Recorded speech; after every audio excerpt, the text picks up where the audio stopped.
Paul's letter to Philemon.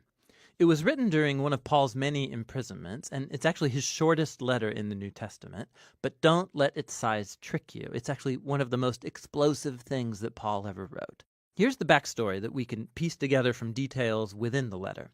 Philemon was a well-to-do Roman citizen from Colossae, who likely met Paul during his mission in Ephesus, and he became a follower of Jesus. Then later, when Paul's co-worker Epaphras started a Jesus community in Colossae, Philemon became a leader of a church that met in his house. Now, Philemon, like all household patriarchs in the Roman world, owned slaves, one of whom was named Onesimus. And at some point, these two had a serious conflict. Onesimus wronged Philemon in some way. Maybe it was theft, or maybe he cheated him. We don't exactly know. But afterwards, Onesimus ran away. Eventually, Onesimus came to Paul in prison, likely to appeal for help. And in the process, he became a follower of Jesus and then a beloved assistant of Paul. And so Paul finds himself in a very difficult and delicate situation as he writes this letter. He's going to ask Philemon not just to forgive Onesimus and receive him back, but to embrace him as a brother in the Messiah and no longer as a slave. Here's how he does it. Paul opens with a prayer, first praising Philemon and thanking God for the love and faithfulness he's shown to Jesus, to his people. And he then paves the way for his request with this line: I pray that the partnership that springs from your faith may effectively lead you to recognize all the good things at work in us, leading us into the Messiah. Now, a key word here is partnership, or in Greek, koinonia. It means sharing or mutual participation. It's when two or more people receive something together and share in it, becoming partners. Paul's saying that faithfulness to Jesus means recognizing that all of his followers are equal partners who share together in the gift of God's love and grace. And for Paul, this experience of koinonia among Jesus' followers, it's not just an idea that you think about, it's something that you do in your relationships. Which moves Paul on to his request. He finally brings up Onesimus. He says that he's become Paul's child in prison, meaning that Paul led Onesimus to dedicate his life and allegiance to Jesus, and so Paul and Onesimus are now family members in the Messiah. He's been serving Paul faithfully in prison, and even though Paul wants to keep him around, he knows that this unresolved conflict with Philemon has to be reconciled if they say that they're followers of Jesus.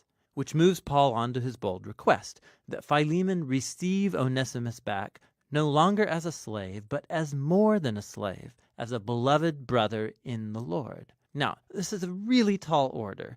Under Roman law, Philemon had every legal right to have Onesimus punished or put in prison, and Paul's not only asking him to forgive Onesimus, but to welcome back his former slave into Colossae as a social equal, as a family member.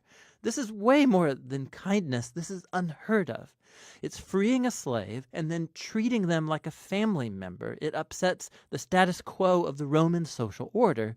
Why should Philemon do such a thing? And here Paul pulls a brilliant move. He recalls that key word from the opening prayer. He says, if you're truly a partner with me, it's that Greek word koinonia again, then welcome Onesimus as if he were me. And if he's wronged you or owes you anything, charge it to me and I will repay it. So in this request, we see the heart of Paul's gospel message being acted out.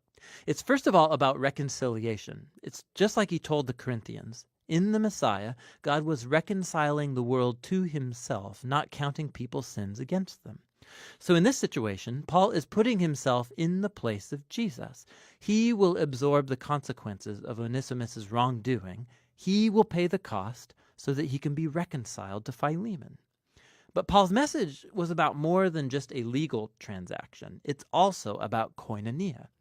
Onesimus and Philemon and Paul are all equals before God. They all share the same need for forgiveness. And so the ground is level before the cross, which means that Philemon and Onesimus can no longer relate to each other as master and slave. They're family members. They're brothers in the Messiah. Or as Paul told Philemon and the whole church of Colossae, in God's new family, people are not Greek or Jewish or circumcised or uncircumcised or foreigners or uncivilized or slave or free. but the Messiah is all and is in all people. Paul closes the letter stating his confidence that Philemon will do even more than Paul's requested, and he asks him to prepare a guest room because he wants to visit as soon as he gets out of prison. And then with some final greetings, Paul ends the letter. Paul's letter to Philemon is powerful for many reasons. It's the only letter where Paul doesn't explicitly mention Jesus' death or resurrection, and this is not an oversight. He doesn't need to explain the cross with words because he's demonstrating it through his actions. Paul's embodying here the meaning of the cross. He has made himself the place through which Onesimus and Philemon are reconciled to God and then to each other.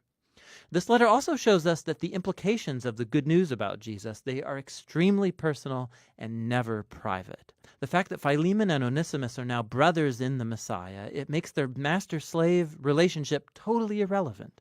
The family of Jesus' people is the place where all are equal recipients of God's grace. It's a new kind of society, or a new humanity, as he called it in the letter to the Colossians, where people's value and social status, it's not defined by race or gender or social or economic class.